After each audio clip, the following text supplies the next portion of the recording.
गाते भारत का है, गाते चीन का है। इसी खबर का रुख कर लेते हैं। भारत में फिल्मों से मशहूर हुई अभिनेत्री मनीषा कोइराला ने नेपाल के विवादित नक्शे पर नेपाल का पक्ष लिया है। नेपाली अभिनेत्री ने नेपाल के दावे को सही बताया है। नेपाली विदेश मंत्री प्रदीप ग्यावाली के ट्वीट का जवाब देते हुए मनीषा कोइराला ने ये भी बात कही है। सिर्फ इतना ही नहीं, उन्होंने इस मुद्दे पर चीन को भी पार्टी माना है। दरअसल मनीषा कोइराला का अगर आप ट्वीट देखें तो बकायदा उन्होंने कहा है कि जो दावा नेपाल की कैबिनेट ने नए मैप के जरिए किया है वो ठीक है। मनीषा कोइराला यही नहीं रुकी, वो तो आगे जाकर ये कह गई कि अच्छी बात है कि अब 3 देश मिलकर इस मुद्दे पर बात कर सकते हैं। 3 देश मतलब भारत, नेपाल और चीन। देखिए, नेपाल ने अपनी कैबिनेट में भारत के 3 इलाकों को अपने इलाके का बताया, अपना बताया और उसको लेकर एक विवादित नक्शा पास किया। उसी पर मुखर होकर अब सामने आ गई है मनीषा कोइराला, जो कि अब तक कहीं भी तस्वीर में नहीं थी और उन्होंने इस मुद्दे पर एक विवादित बयान दे दिया। और इसलिए हम आपको खबर दिखा रहे हैं कि खाते भारत का है और गीत चीन का गाते हैं। नेपाली नागरिक रही मनीषा कोइराला, बड़ी फिल्मों में स्टार बनी, स्टारडम हासिल हुई उनको रोजगार यहाँ भारत में मिला। लेकिन अब नेपाल ने जो नया नक्शा जारी किया है उस पर ट्वीट करते हुए उन्होंने कहा है कि इस मसले पर चीन, नेपाल और भारत को मिलकर बात करना चाहिए। हम बता दें आपको, 90 के दशक में सौदागर फिल्म से इंडस्ट्री में उन्होंने जगह बनाई। एक वक्त में 90 के दशक में खान्स की हीरोइन कहा जाता था मनीषा कोइराला का। बेहद खूबसूरत उनकी अदा थी, उनकी फिल्में हिट होती थी। मनीषा कोइराला ने जब जो पाया है भारत से पाया है। लेकिन आज जो मनीषा कोइराला ने कहा है नेपाल के नए मैप को लेकर, वो बेहद हैरान करता है। मनीष कोइराला ने ट्वीट क्या किया है ये भी आप जान लीजिए। उन्होंने क्या मनीषा कोइराला ने ट्वीट किया, आप आपके सामने रख रहे हैं। हमारे छोटे राष्ट्र की गरिमा बनाए रखने के लिए धन्यवाद।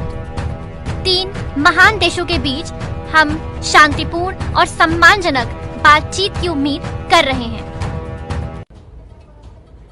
देखिए, इसलिए हम बार बार कह रहे हैं कि खाते भारत का है और गीत जो है वो चीन के गाते हैं। देखिए, मनीषा कोइराला को स्टारडम भी यहीं से मिला। मनीषा कोइराला को जो भी कुछ है आज मनीषा कोइराला दुनिया में, उनकी जो पहचान है वो भारत की फिल्म इंडस्ट्री की वजह से है। लेकिन मनीषा कोइराला का ये ट्वीट जो है वो दिल दुखाने वाला है। भारत में रहकर भारत से रोजी रोटी कमाने वाले अब ऐसे विवादास्पद नक्शे पर ट्वीट करके चीन को पार्टी बनाने की कोशिश में जुटे हुए। तो चीन के इशारे पर क्या मनीषा कोइराला कर रही है एक्टिंग? देखिए, पिछले कई दिनों से चीन के इशारे पर नेपाल की तरफ से जो बयान आ रहे थे वो अच्छे नहीं थे। नेपाल की तरफ से कल एक बयान दिया गया कि दरअसल जो वायरस है वो चीन की तरफ से जो आया वो अलग था, भारत की तरफ का जो वायरस था वो अलग था। ये वो मैप है जो नेपाल की कैबिनेट ने पास किया था। इस मैप में 2 इलाके, खासतौर पर कालापानी और लिम्पू लेक को नेपाल ने अपने हिस्से का बताया और इस मैप का समर्थन कर रही है मनीषा कोइराला। आपको बता दें कि नेपाल के प्रधानमंत्री केपी शर्मा ओली ने इतना विवादित बयान दिया कि बोलते बोलते वो ये भी बोल गए कि चीन की तरफ से जो वायरस आया वो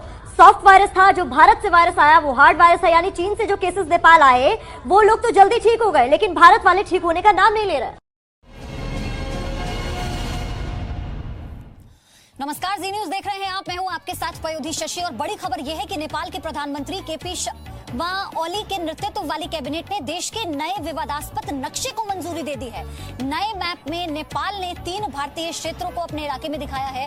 आपको यह भी बता दें, लिंगपियान धुरा, लिपू लेक और काला पानी नेपाल के नक्शे में दिखाए गए हैं। नेपाल के राष्ट्रपति विद्या देवी भंडारी ने कहा कि ये तीनों ही इलाके नेपाल में आते हैं। विद्या देवी भंडारी ने कहा कि तीनों इलाकों को वापस पाने के लिए ठोस राजनयिक कोशिशें की जाएंगी।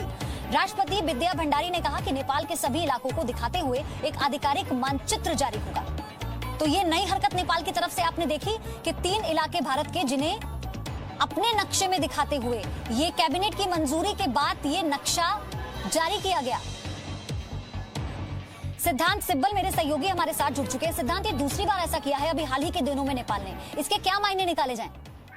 जी, मैं आपको बता दूं, ये जो पूरा मसला है ये 2 दिन पुराना या 2 हफ्ते पुराना या 2 महीने पुराना नहीं है, 200 साल पुराना मसला है। 18वीं शताब्दी में जब नेपाल और ब्रिटिश राज के बीच जंग हुई थी, उस वक्त एक ट्रीटी साइन हुई थी 1815 में। उसके मुताबिक ये टेरिटरीज ब्रिटिश राज के अंदर आ गई थी।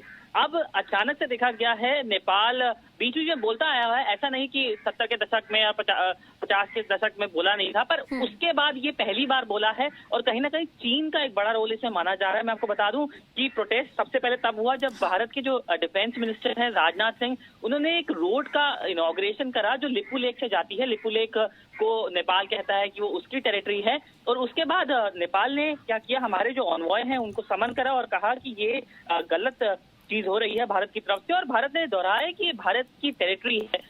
उसके बाद हमने देखा नेपाल ने कहा कि वो नया मैप जारी करेंगे, वो जल्दी जारी करने वाले हैं। मैप जारी करने से वैसे कुछ नहीं होगा, क्योंकि ऑन ग्राउंड जो जमीनी चीज है वो बदलेगी नहीं, पर कहीं ना कहीं तो चीन का एक बड़ा रोल देखा जा रहा है। मैं आपको बता दूं कि भारत के जो आर्मी चीफ हैं उन्होंने थोड़े दिन पहले कहा था कि ये जो नेपाल कर रहे हैं ये किसी के कहने की वजह से कर रहा है, और वो नाम नहीं लिया था, पर मतलब यही था कि चीन की वजह से कर रहा है।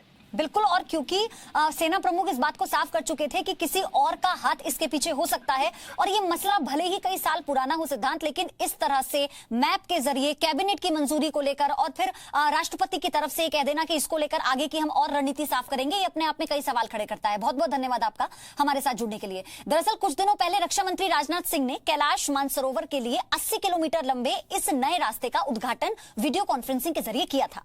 धारचूला से लिपुलेख तक जिस नई रोड का रक्षा मंत्री राजनाथ सिंह ने उद्घाटन किया था, उस पर नेपाल ने आपत्ति जताई। चीन को साधने के लिए यह नया रास्ता सेना के लिए किसी बड़ी कामयाबी से कम नहीं है, क्योंकि सेना के साथ साथ अर्धसैनिक बलों को इस रूट की लंबी अरसे से प्रतीक्षा थी। सेना और अर्धसैनिक बलों के लिए इस नई सड़क का खास महत्व है। चीन सीमा पर सैनिकों के लिए रसद आपूर्ति आसान होगी। लिपुलेख पर ही भारत चीन की लंबी सीमा है। नए रास्ते से सेना के बड़े बड़े वाहन कम समय में बहुत आसानी से चीन के बॉर्डर तक पहुंच जाएंगे। टैंकों को भी आसानी से बॉर्डर तक ले जाया जा सकेगा। उत्तराखंड में चीन बॉर्डर पर हथियार, गोला बारूद भी पहुंचना आसान होगा। जरूरत पड़ी तो चीन के बॉर्डर पर कम समय में ही सेना के और जवानों की तैनाती हो सकेगी। यानी चीन की चालाकी पर उत्तराखंड के इस नए रास्ते से भारतीय सेना ड्रैगन को पलक झपकते ही मुंह तोड़ जवाब दे पाएगी, और यही वजह है कि चीन नेपाल को बरगलाकर भारत के खिलाफ साजिश कर रहा है।